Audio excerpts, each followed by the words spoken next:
Singing Dutchman Productions.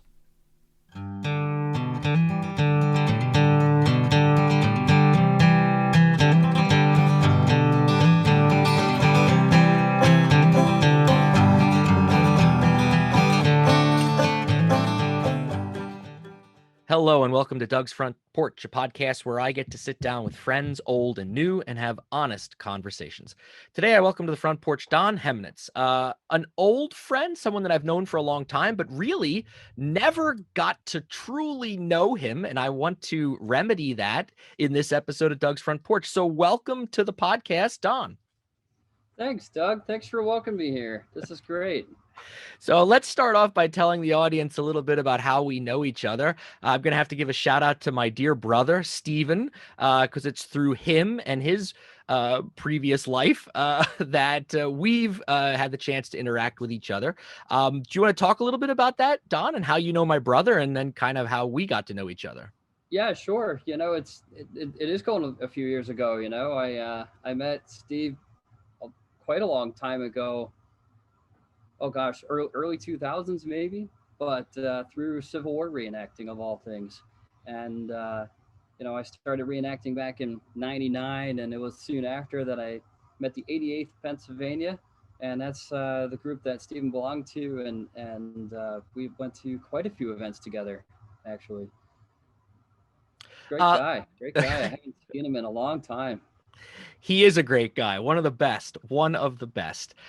Before we go down that road a little farther, let's tell the audience a little bit where you grew up. Talk briefly about your childhood, and then I'll have a couple follow-up questions for you. Yeah, sure, sounds good. Yeah, so I grew up in Lehigh County and in Zionsville, which is not too far from Emmaus, and I went to Emmaus High, but small little neck of the woods. Zionsville, if anyone hasn't heard of it, it's got a post office, and even that closed up now. But it's got an antique store and no stoplights. It's one of those towns, but great place. Um, right in the heart of Pennsylvania Dutch country, I suppose. And I don't know. So what? So you mentioned already that you went into Civil War reenacting. How old were you when you started to do that? Yeah, I was 11. Okay, So so the average 11-year-old is not going to say one day, "Hey, I want a Civil War reenact." So what was that for you? What was that catalyst? yeah, that's a pretty funny story. So you're right. I mean, it is fun to see kids getting involved into the hobby, and of course now that I've been involved for quite a few years, I see kids that are less than half my age now getting into it. It's just kind of funny, but yeah, when I was 11, I started studying about the Civil War with Mr. Shoemaker. That was his name. At no, excuse me, Mr. Hunsicker at Shoemaker Elementary. Sorry, I got that a little mixed up there. But it's going back a few years, sixth grade, and when we first started about the Civil War, I really, of course, knew nothing about it, and so that's most kids, right? But I just got sucked into it. There's a lot of interesting stories, um, and the more you study about it, I feel like the deeper the rabbit hole goes. Just the more interesting the stories become, and uh, but anywho, I just really got really absorbed into it, and I discovered that a few neighbors of mine actually did reenacting, and I had, of course, no idea what that was either. So part of a project that was assigned to us was to do just something related to the Civil War. It was kind of a generic project. I actually created a small little battlefield scene, which is kind of cool with little toy soldiers and such. But I also asked my teacher if I could get my neighbors to come in and talk, just to talk about the Civil War, and they were all dressed up and everything. I didn't quite know what was in store. I was kind of letting the adults do the talking, and so sure enough, they showed up. And of course, this is pre 9/11, and so Jeff Broski and Darlene Broski, that's their names, who came in, and one other, I can't remember her name offhand, but and they live right down the road. They're also in Zionsville. Anywho, they Jeff shows up with a 1861 Springfield rifle, and of course got permission from the school principal, but no one really thought anything of it. And We all went outside and had a chance to fire the musket and all that, which was really great. Even my teacher had a chance to hold it, and I think my mom was there, even got a picture of him holding it. But I was having a field day. I was in, cloud nine up there, just saying, oh my god, this is great, I want to do this. And they were also inside. They were talking about what a common soldier did, and he had brought a whole bunch of knickknacks and showed us, hardtack and what the contents of a haversack and a knapsack and all these different accoutrements that you don't get to learn in a textbook. And Darlene was telling us a lot about what women were doing during the Civil War, and the other young woman, I think she was probably in her early 20s, but was talking about what kids did during the Civil War, and it was a great combination. Needless to say, I got an A on that project. Of course, I didn't do anything with that. That was just brought them in to talk. But that really got me into, I want to do that. Rather than just read about it, I want to live it in a way. There's only so much that an 11-year-old can do, though. I mean, 11-year-olds, you can't hold a musket.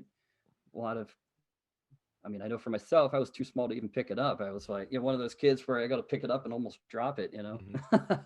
It's amazing how heavy they were. But so I really had an option of being a musician or a civilian, sit around camp, do nothing all day. And I thought that sounds boring. So my option as a musician was being a drummer or a fifer. Again, the drummer was probably as big as I was, and I had no idea what a fife was. So all people were telling me is that a fife was like a flute, and that's what I went by. And my parents found some kind of catalog. I don't know what they did to get a catalog from the Cooperman Fife and Drum Company, but in those days, of course, we didn't have internet yet, so you couldn't just do a Google search for it. It was by phone, and they ordered a fife for me, and that's the first time I saw a fife was when it came in the mail.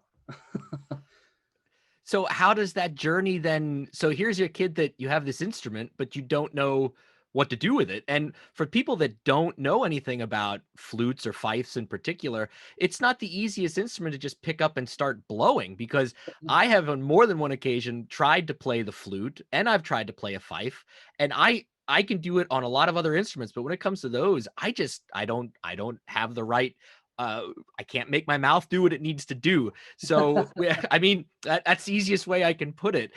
So what was your next step? Did you find someone that would teach you? Or I mean, again, pre-internet days, how did you even go about doing that?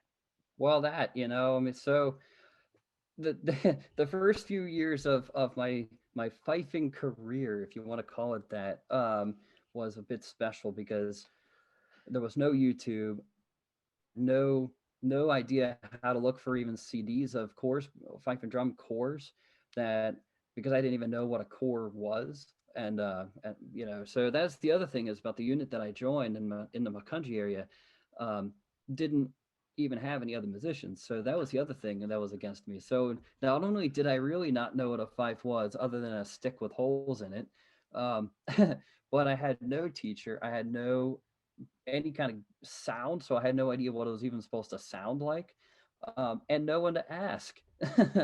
So I was really stuck with this thing, and I had to make do.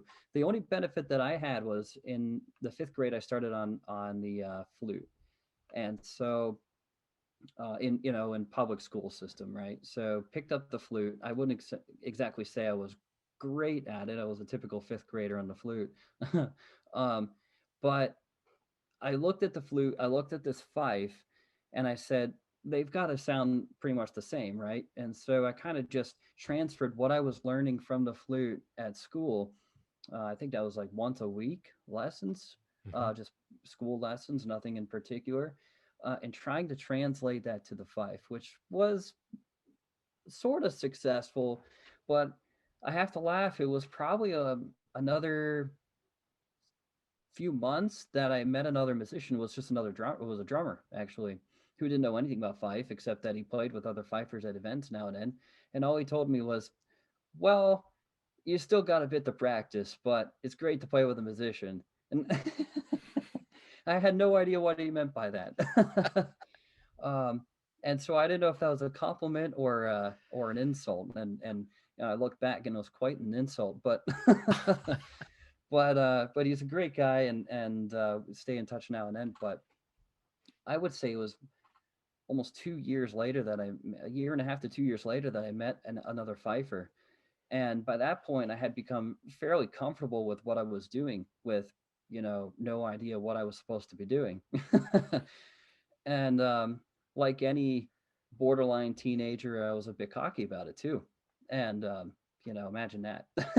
Yeah, right. And so this other fifer, he tries to tell me, no, no, no, you're not doing it right. And of course, I got frustrated, but that was one of the best moments of my life, was actually learning what a fife was supposed to sound like. And even though I got frustrated then, it was actually, I look back, and even soon after, I apologized and all that stuff. But I look back and say, wow, that was probably the pivotal moment right there.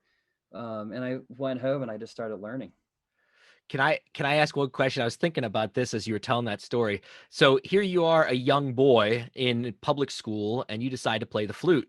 That is not very, I'll say it, it's not very traditional. Um, do you remember, like, you were so set on learning how to play this instrument so you could hopefully learn to play your fife, that did you not even give it a thought about what other people might say to you, or that you'd get flack? Oh, here's a boy playing a flute. I mean, what was that? I mean, I can imagine, kids are kids, Oh yeah. and that was a while ago when, just, so I You just, could get away with. could you comment on that a little bit? Or Yeah, did you not get any flack? I did, but nothing like nothing ridiculous or anything, and certainly nothing that got anyone in trouble, including myself. But oh, there was no shortage of it, that's for sure. There wasn't quite as much, I would say, then in fifth grade, but as I was moving into middle Mm. school, and we started, I had to carry this thing on the bus with me and all that. Oh, that became fun. The great thing about the flute, though, is you can stuff it in your backpack if you don't have too many books. So, a lot of people don't even know you're carrying it. Backpack might have a slight odd shape with this sort of squarish flute sticking out, the case. But other than that, it's, at least it wasn't a big tuba or a bass that I had to carry on the bus. So But yeah. but going in, in middle school, I didn't really think about it too much. I just kind of laughed it off. And I certainly was actually not the only boy flutist. There were three of us, which was helped share the fun, to say Yeah. to say the least. But yeah, Robert and Ella Stoneback, that they played the flute for a little while. They were twin brothers. They moved on, but we went right up and through high school together. We were the same grade. It was great. It was great. But it was So fun when I was in high school. Sorry to go on, but it was fun in high school because people, mostly the drummers or the brass section would come, the trumpet section would come up and say, "Oh, you're just a flutist," blah blah blah. Because they're all the guys hanging out, and sometimes I thought to myself like, "Dang, did I pick the wrong instrument?" And then I look around and I'm thinking like a typical high school kid going, "No, no, I picked the right instrument."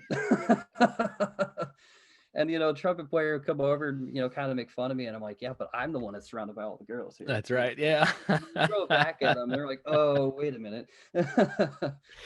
So, for the people out there that don't know anything about Civil War era music, as you mentioned already, it was traditionally, there were brass bands during the Civil War that existed, but in the actual regiments, you would have drummers and you had fifers.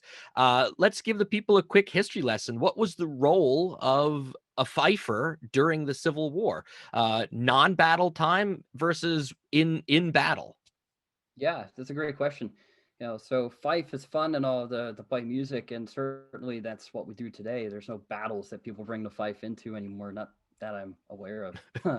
But during the Civil War 150 years ago, that was a little bit different, and so from the colonial period, that is to say, at or around, starting around the French and Indian War, especially the Revolutionary War, that's when it really became more prominent to use fife and drum in a military setting.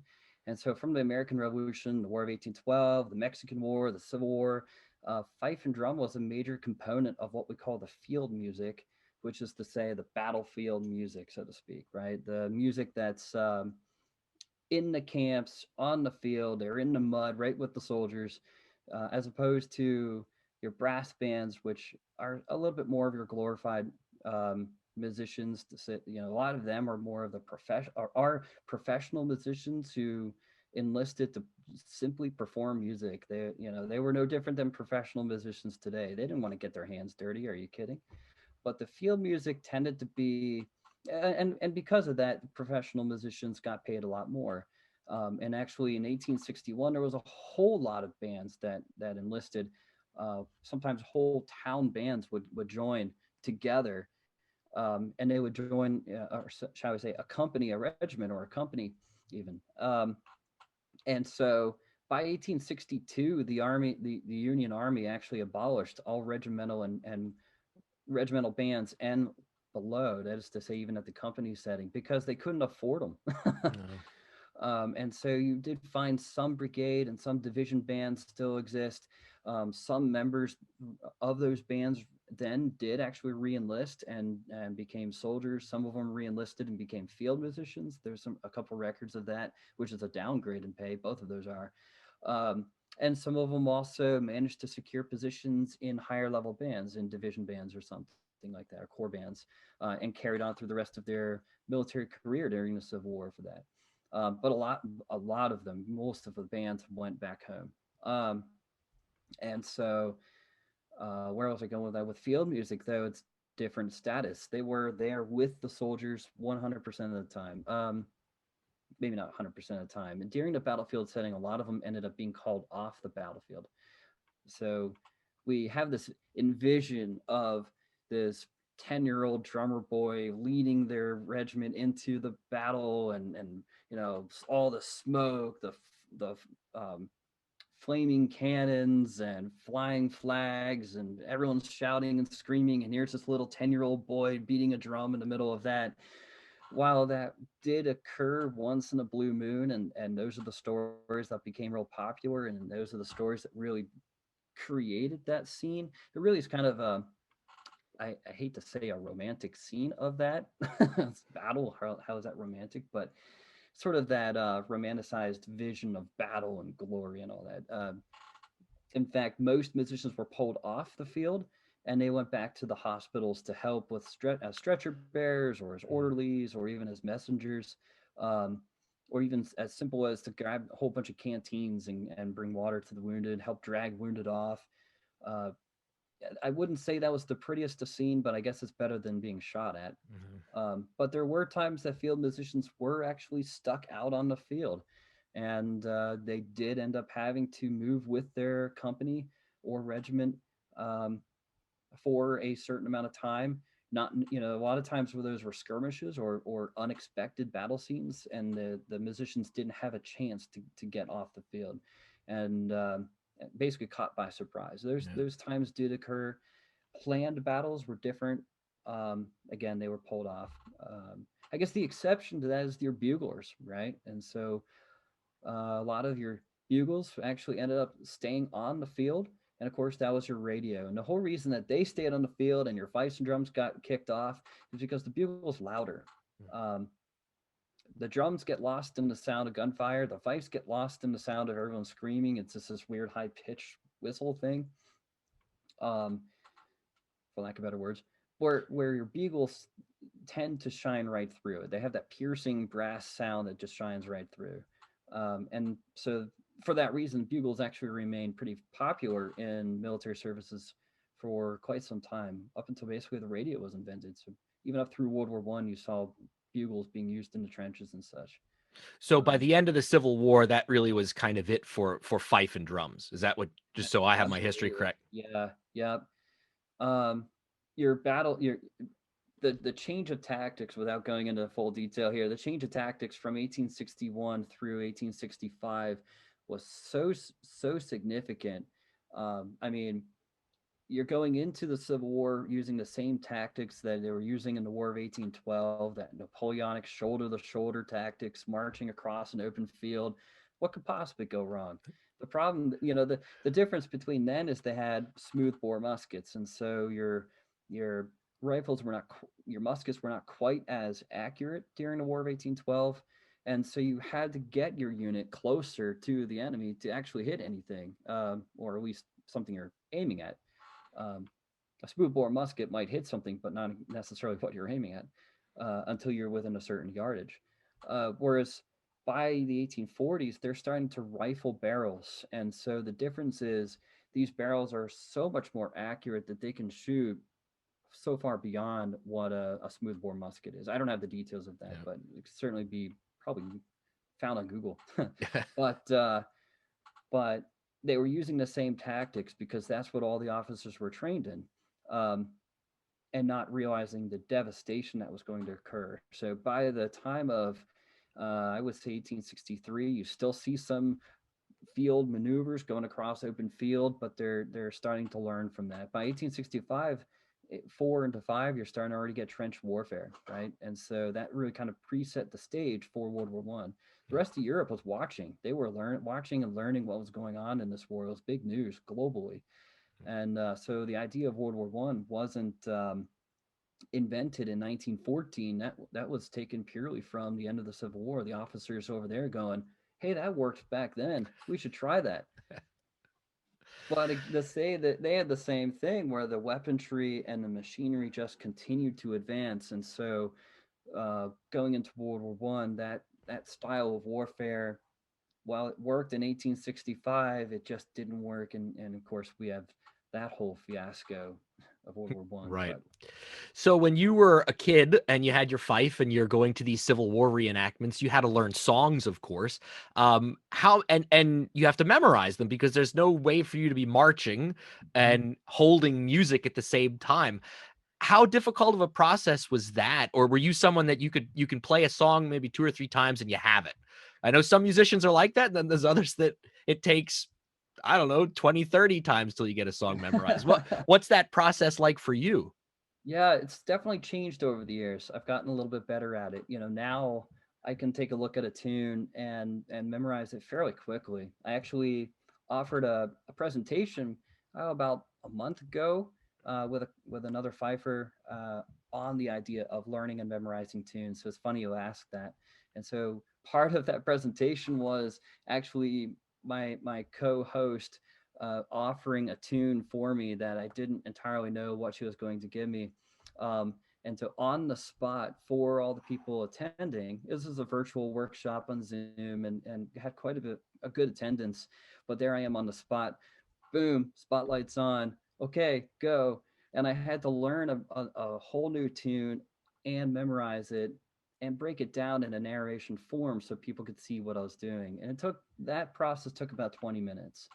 Um, had I tried this when I was 11, we're talking a couple weeks. It definitely took a long time to memorize a tune. I did not have the knack for it. And the funny thing is, again, going back, not knowing what was expected of me, I had no idea the music was even supposed to be memorized. It didn't occur to me that this music is on the march. This music is, going from point A to point B, and so that had to be memorized. So I was carrying around a tune book with me for that good year and a half until that other fifer kind of, slapped me up the backside of the head, saying, "What are you doing, kid?" But I brought this tune book around with me, and even though I got fairly comfortable with a lot of the tunes in there, none of them were memorized until again that fifer and also another fifer. I have to remember. I can't forget this. This was at an event in the Poconos, up in the Poconos. I can't remember where it was offhand, but oh goodness, we were sitting around at a picnic table, and she grabs my book and says, "All right, try it now." And I thought she had three heads. I'm like, "What are you doing? You're taking my music. How am I supposed to play it?" And and again, this was a great wake up call. And this was a person who wasn't a fifer, but had seen fife and drum and knew that it was supposed to be memorized. And so she was trying to help me out, but didn't know how. So she simply taken my book. Well, that definitely did it. And, certainly I made a lot of mistakes and I was embarrassed, but it was also encouraging to see how much I could play from memory without actually trying it. Uh, How many songs do you think you have in your head right now? Fife songs. oh If you my had to goodness. estimate, A good estimation, I would put it, I'm not kidding, probably close to 300 to 400 tunes. that's incredible.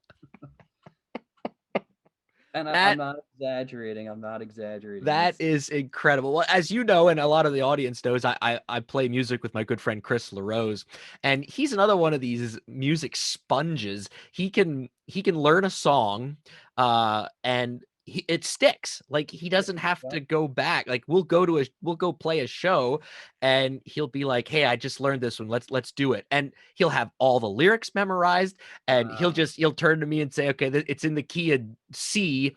uh with a minor 7 or whatever thrown in there, and then I'm kind of left to fend for myself watching his fingers on the guitar, and then I transpose to mandolin. But he's like that. He can hear a song once or twice, and he has it, lyrics, everything, and it's always, it's like it's a gift that he has for sure, and you as well, the ability to, for anyone to say, I have about 300 songs in my head. I mean, I can say I have 300 songs in my head, that I know a little bit of this song and I know a little bit of this song and that song, but to like pull out my guitar or to pull out a fife and say, I'm going to play all 300 and I know them all. That is truly, truly incredible. Absolutely incredible. But I Now, want to oh, go ahead. Sorry. I will say there are definitely times where there's memory lapses, and a lot of these tunes do sound very much alike. And, you know, case in point, doing a parade, call a tune, and I start playing a completely different tune than what I called. And and slowly, one by one, the other people next to me start picking up on what I'm playing, and by the end of the tune, everyone finally ended up playing what I played, and I had no idea that this even happened. They tell me afterwards, and whoops. So we got a shift now. We were talking about your time as a Civil War reenactor, but I definitely want to spend some time talking about what you are currently doing, because I find it Oh yeah, absolutely fascinating. So you've taken off your Civil War uniform, and now you are in the New England area, and you are working with tall ships. Am I yeah, correct? that's right. Yep. So could we talk briefly about how and why that transition happened? Yeah, it's quite a transition. And it's funny. I mean, a lot of people still ask me, how is it that I came from this small rinky-dink town? I love Zionsville, don't get me wrong. But how does someone go from there to moving to New England and doing something completely different? But um, I mean, it was through Fife and Drum initially. That was my initial contact. And once I moved up here to New England to join a particular corps up here, that evolved into, oh, I need a job. And there were a couple odd end jobs that kept me there, so I didn't have to move back home. But I finally stumbled on Plymouth Plantation, which is now known as Plymouth Patuxent Museums. They changed their name this year. But Plymouth Plantation, many people have been there, and they're well known for their recreation of the Pilgrim story in 1620 and 1627. So they have two sites: the Mayflower, and which is down on the Plymouth waterfront, and then there's the main site, the main campus, which is like 2 miles south of the downtown Plymouth area, and it's a recreation of the village that the Pilgrims set up, and they had for a long time had been recreating the year 1627, which was 7 years after the Mayflower had arrived, and they were well known for their first person interpretation. So the idea of role playing the pilgrims themselves, taking on the persona of one of the pilgrims and actually pretending you're in the year 1627. And so using the vernacular, using their stories, trying to fill a couple dots where there may not be significant information. So it took a great amount of research to know the time period, to know where that person was from, because there would be people that would try to trip you up. They're from England, and they would try to trip you up and say, oh, well, you ever go down this street and check out that pub?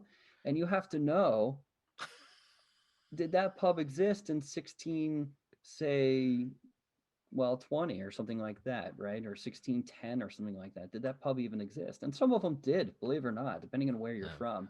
Of course, most of them don't. Um, and so you have to know, and it is astonishing if that was the case, if they were there. A case in point, a great one is London. When people say, "Oh, where you come from?" "Oh, we used to go across the bridge down to that market on the other side of the bridge." Well, the bridge, the London Bridge, of course, right? But in 1620, there was only one bridge. If you look at a map of London today, there's quite a few more. And so when you say the bridge, it catches people off guard because people who are from the London area or been there, they have to take themselves a moment back and say, "Oh, right, the only bridge that was around at that time." um, So what a lot of people probably don't realize is when they go to a historical landmark like Plymouth Plantation or anywhere where there are reenactors retelling the story, is that you're a case in point. So were you given a persona or did you choose somebody? And then it really fell on your shoulders to learn everything you could about that person or that era. And then not only learn it all, but then try and to recreate it for the average tourist to make it authentic as possible. I think most people don't realize the amount of work that goes into doing something like that. I think we get out of our car, we walk over to X spot, we see a bunch of people, oh, there's a blacksmith and here's a lady showing us how she works her loom, and we say, okay, that's really cool, and we get back in our car and we leave. We take a couple pictures, maybe buy a trinket in the souvenir shop. But I want my audience to realize how much work goes into that process of the people that are actually presenting that history. So were you given a persona or did you pick one? And then what, you just read books, or I mean, the internet, of course, is probably helpful. But do you pick up a map of London in 1620 and you're looking at this map, you're like, okay, memorizing these streets and things like that. What's that process look like for you? Yeah, that's a valid point. A lot of museums you go to, that people know kind of the FAQs, right? And they might just, oh, there's that, oh, that, and no discredit to them, but when it comes to the first person part of it, it does.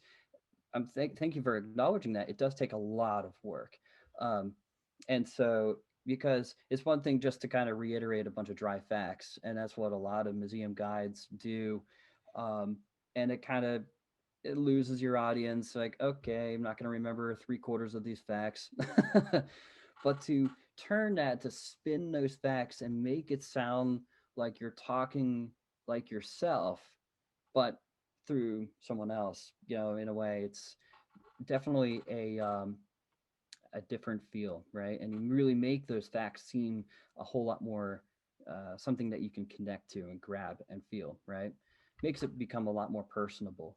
Uh, so yeah, when I started, um, they assigned me a character who was one of the pilgrims. We say characters, but I mean these were real people, but sometimes these people have a lot known about them, and sometimes they don't. There's there's a couple people that came across the Mayflower, for example. They were fishermen. They were hired specifically as fishermen, excuse me, to come across to help teach them how to fish, to help do some fishing for them. They were under contract to be there for 1 year, and then after 1 year, they would be free to go back to England. They weren't there specifically as the Pilgrims themselves. They were tradesmen. Mhm. Um, Unfortunately, two of them died that first winter, and so there really is no information about them. They just appear on Mayflower, and then they die that first winter. And so we know their name. That's all we know, and they were fishermen.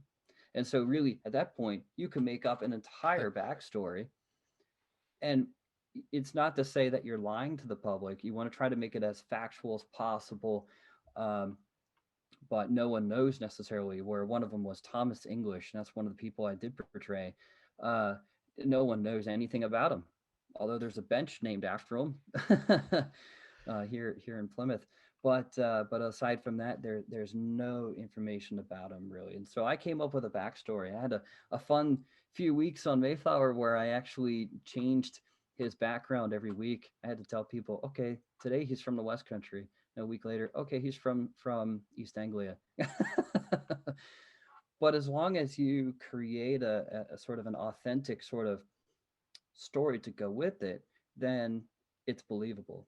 And that story is the hardest part, because just saying you're from somewhere, people can recognize your accent. No, you're not. So part of that is also learning the accent to go with the people from that time period, right? So not only just learning on a British accent, but just like here in the States, depending on where you go, there's different accents. And so Britain is full of them. Yeah. If you're from the South or the North, or you're Yeah. from Yorkshire or Lancashire or Yeah. etc., the West Country or East Anglia or London, the Midlands, they're all different. And so knowing that geography, knowing some of the nuances with the accent really plays a part. And that's one of the things that Plymouth was striving for, was that accuracy. They actually had a research grant back a long time ago to spend some weeks over there and in all these different geographical places and learn that. And then they recorded people over there, knowing that this is modern English, but then going back and looking at period sources and trying to understand how they wrote really makes it you understand how they spoke as well. If you look back in the early 1600s, there was no specific written dictionary yet, and so it was just more of a phonetic language at the time, which is really fun to tell the English teachers. The kids love that one. And if you look at period sources, they kind of prize themselves on how many different ways they can write the same word and still have it be pronounced the same way, which is why sometimes in those period sources you see misspelled words. Um, and some of them are just plain misspellings because it sounds right. That's all that matters. But some of them you might see within the same book, three different spellings of the same word. And that was considered intelligent, which is humorous. Yeah. But you can tell by the vowel choices and spellings, and by because it's more phonetic, you can tell by the spelling sometimes how they were pronouncing those words, which really makes it real fun to try to read those. But I have anyway, one. I'm diverging on a Oh different no, go subject. ahead. I'm sorry. Sorry Go about ahead. that. But no, I was just gonna say, to answer your other part, yeah. Once they picked the character, then I had to learn some of that background, and then also the geography. So understanding where that person came from, there, like learning, is there one bridge or two bridges or no bridges at all, um, and then learning about the clothing, learning about the food, learning about the religion. That's a big part. They're pilgrims, right? So the religion, learning about the architecture of the time period, learning about agriculture of the time period, the animals that they brought over. Um, the list goes on. Even the construction of this goes on architecture, but the construction of the walls in the New World versus in England versus in Jamestown, because we get questions on that, and there were slight differences between that based on what resources they had. Fishing, hunting, you name it, it goes on. I have one last question about this, and then we're going to move on to something else. But how difficult or easy is it for you to switch from I'm working all day, it's 1627, my day is over, and it's like you walk through a door and you're back into 2021. And then you go to bed, or you have supper, you go to bed, you get up the next morning and you walk through a door and poof, it's 1627 again. I imagine you've been doing it for so long that that transition probably is like simply walking through a door. Or do you have to mentally say to yourself, okay, it's now 1627, boom, go? What's that like for you?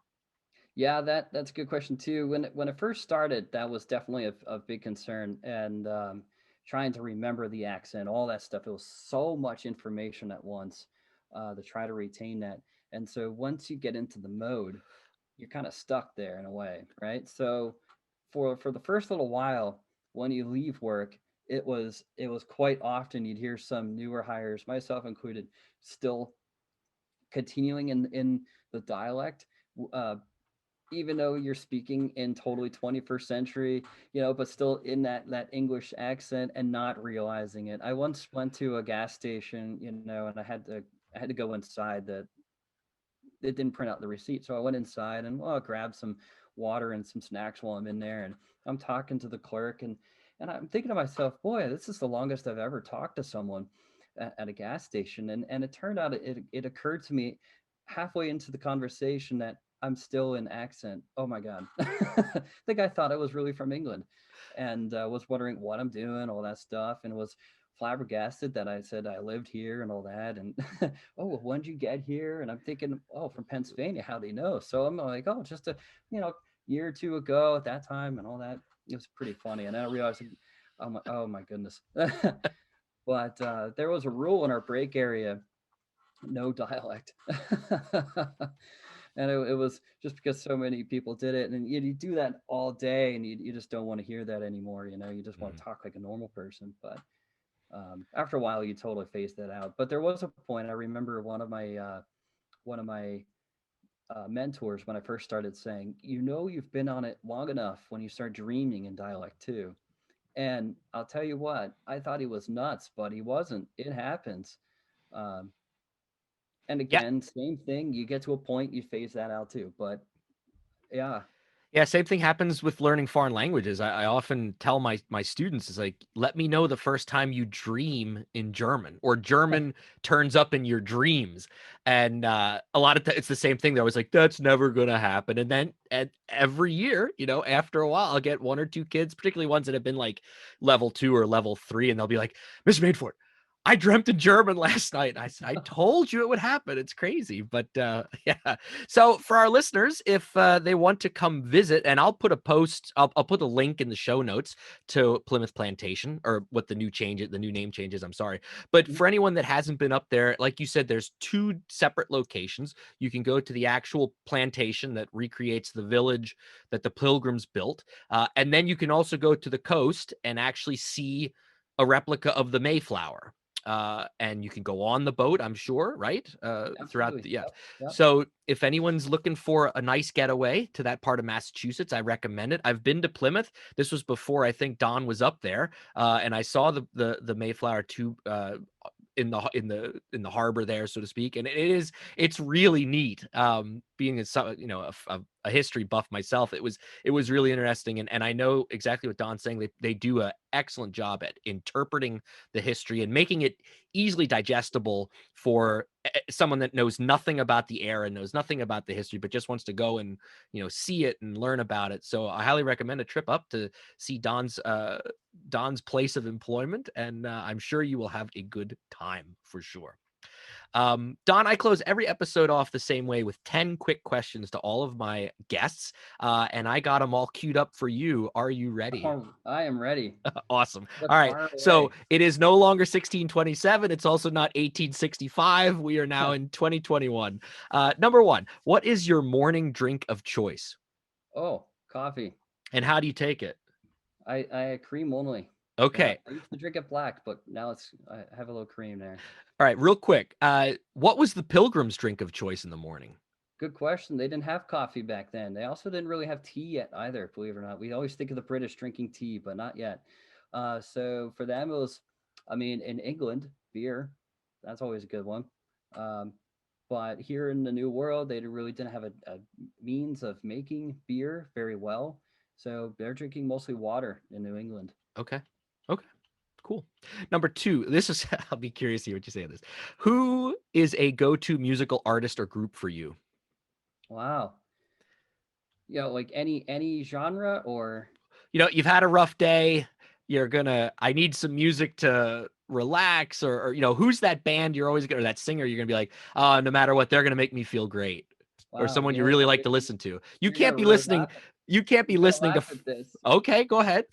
CCR, Credence Clearwater. I can't even pronounce it. Creed's Clearwater Clearwater. Revival. Why Yes, would I laugh at that? They are a phenomenally good band. Come it's a on, man. phenomenal good band. That's what I'm saying. Chris and I do a cover version of Bad Moon Rising in Pennsylvania Dutch. Oh, Uh, that's good. well, we use different words, but it's the same melody. So we always give them a shout out. If CCR played Pennsylvania Dutch, this is what it would sound like. Oh, that's awesome. Oh, that's awesome. All right, number 3. What is a movie that you could watch over and over again and it never gets old? Oh goodness. Uh, Alien. Okay. All right. Yeah, that's a great movie. It is. Number 4. What's the last thing that you read? Last thing I've read, actually, is a book. You're gonna laugh again. It's a book on Fife, but it was a memoir by. You had to catch me off guard there. Um, it this is embarrassing because so much for reading it, but it was a drummer that actually won the Medal of Honor. He's out of Vermont. Um, During and the Civil War. during the Civil War, young drummer. Yep. And spotlight's on. I don't remember his name. That's That's funny. okay. That's all right. Yeah. Sounds like a good book, though, It is a very good nonetheless. book. Yeah. Yeah. All right. This is one you don't have to think too hard on. Number 5. What's your favorite pizza topping? Oh, mushrooms. Oh, oh, man after my own heart. Me too. Me too. Number 6, laying on the beach or going for a hike? Going for a hike. Yeah, you spend a lot of your time on the A water, lot of so time on the water. Yeah. Last thing I want to do is look at it again. Number 7, you have invited me over for dinner. What are you making? Oh, well, there's a lot of different things. Hmm. A chicken Oscar. You ever have that? I don't think I have, but it Yeah. sounds good. So, do you like asparagus? I do. I do. So, some chicken, okay, with a little bit of roasted asparagus and a Uh-huh. little rosemary, with a béarnaise sauce on top of that, and some lobster or crab meat. I am there. I am there. All of those things. All of those things. It's pretty darn amazing to say I'm the least. sure. I'm sure. All right. What is number 8? What is a dream vacation destination of yours? You know, I want to go to Basel, Switzerland, of all places. Can I ask why? Yeah, yeah, it's random, right? But there's a big fife and drum connection there. Imagine that. But it's also just an old city. Just an old city. It is. My grandmother, my paternal grandmother's family, Hoax, they immigrated from just a little one of the, I guess you'd call like the suburbs in the 1700s from of Basel, Switzerland. Oh, So fascinating. I'm when you said Basel, I thought, oh, if he's gonna say his family's from there, we might be related. It That is would be something, beautiful. though. It is Yeah, beautiful. Yeah. Number 9, what's something you are afraid of? something I'm afraid of. You know what? Speaking of someone who works on the water and all that stuff, is deep water at nighttime. I have the same fear personally, and I get a lot of slack for this. I don't really enjoy swimming. I'm not a big water person. If I'm on a boat and I'm fishing or I'm doing something where my mind's on that, then I'm usually okay. But to just go out on a boat, like I'll never take a cruise. Yeah, It's something about that deep water that really gets me. But you spend, I mean, you're like facing your fear yeah, all the time, all all the the time. time. Yeah. Especially when I'm doing any work aloft, which we didn't really get to that much. We start mentioned the tall ship part, but we didn't really get to that much. But working on Mayflower 2, if I'm out on the yard or something like that, I'm up there and out there. The only way to get out to the very end of the yard is, for those who don't know, is what holds the sail on a tall ship. And so the only way to get out there is there's a small rope underneath that wooden yard, and you just kind of walk along that one rope, uh, and you get out there, and by the time you're out on the end, you're standing over the water, right? If you fall, you're going into water. Um, so yeah, no big deal, right? No, I would not say that's no big deal. That's a big deal. All right, last question. What is a job other than one that you have had that you would love to have? That's a great question. So one of my fascinations for a long time actually was to, or is to, uh, become a instrument repair technician, believe it or not. So taking woodwinds or string instruments, any of that apart, fixing them, putting them back together, that's always been a fascination for me. And I've Yeah. had some experience doing a little of that off and on over the years, but never anything concrete, of course. But yeah, that's the job that I'd like to do. I have a friend that essentially does that, and he loves it. He just it's like his zen. He just can sits in this workshop and fixes instruments, and not a he has music on the background, not a care in the world, just working on these instruments. The instruments That's don't awesome. talk back to him. He just he doesn't have to put Yeah. up with a lot of people in that sense. So yeah, I would imagine it would be a fun relaxing job to a certain extent. Yeah, that would be cool. Yeah, I think it'd be fun, and of course every job would be different. Everyone Sure. come in with this problem or that problem, but the just the mechanics of pulling them all apart, putting them back together, and yeah, it's fascinating. Well, Don, it has been an absolute pleasure having this conversation with you. The time flew by. Holy cow. Sure did. Um, thanks for coming on. Like I said, everyone, I will post links in the show notes to Plimoth Plantation. And maybe I'll be able to get Don to give me a link to him playing his fife, and I'll post that on the social media feeds as well. You got And it. I, as someone that loves history, what the work that you're doing, I don't think people give it enough credit. Without interpreters like you and other reenactors, we would lose a lot of our history, because, as you said, most people only encounter history in school, and it's in boring textbooks, and not to put a hit on social studies teachers, but uh, it's tough. It's tough making this stuff come alive to a kid sitting in a classroom when they probably don't want to be there in the first place, and throw in all of the other stuff that's going on when you're 13, 14, 15 years old. But hopefully, on the summer vacations, when mom and dad take these kids then to a place like Plimoth Plantation or Gettysburg Battlefield, and they can actually see and relive this part of history, that's where I think America can tell its story best. So from my perspective, I just want to say thank you for the work that you're doing. I think it's so important. And I wish you all the best in the future. And hopefully people that come and visit these places and come to see you don't trip you up too much with their questions in the future. Keeps me on my toes, to say the least. So, Don, thanks so much for coming on the show. And I look Absolutely. forward to talking to you in the future.